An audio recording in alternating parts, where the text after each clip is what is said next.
নমস্কার বন্ধুরা, আজকে নিয়ে আসলাম নিরামিষ কারকুলপুর। নিরামিষ কারকুলপুর আমি কিভাবে করি এইটা আপনাদেরকে আমি শেয়ার করব। আর এই কারকুলপুরটা গরম ভাতের সাথে খেতে খুবই টেস্টি হয়। সেজন্যে নিয়ে নিলাম আমি 4টা বড় সাইজের কারকুল, নিয়ে ধুয়ে কেটে মিডিলটা বসিয়ে দিলাম আমি বয়েলে। কিছুটা বয়েল হওয়ার পর আমি এখন দেখে নেব বয়েল হয়েছে কি না।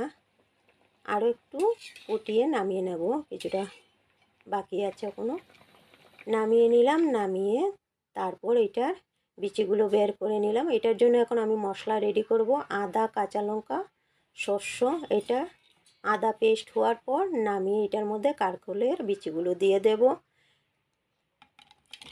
কারকুলের বিচির সাথে আমি দেব নুন, আর দেব চিনি, সামান্য চিনি দেব, দিয়ে ম্যাগি মশলাও দিয়ে দেব। আমি একটু ম্যাগি মশলাও দিলাম, দিয়ে এটা পেস্ট করে নিলাম। এটা অর্ধেক বাটা হলে ভালো হয়, বিচিগুলো বেশ শক্ত ছিল তাই আমি পুরো পেস্ট করে নিয়েছি।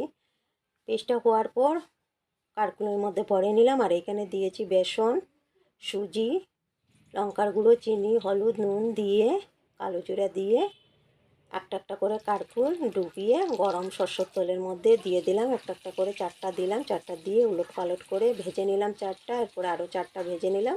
তারপর লাস্টে সবকটা একসাথে কড়ার মধ্যে দিয়ে গরম করে নিলাম। এটা গরম গরম খেতে খুবই ভালো লাগে। আর কেমন হলো রেসিপিটা কারকুলপুরের বলবেন।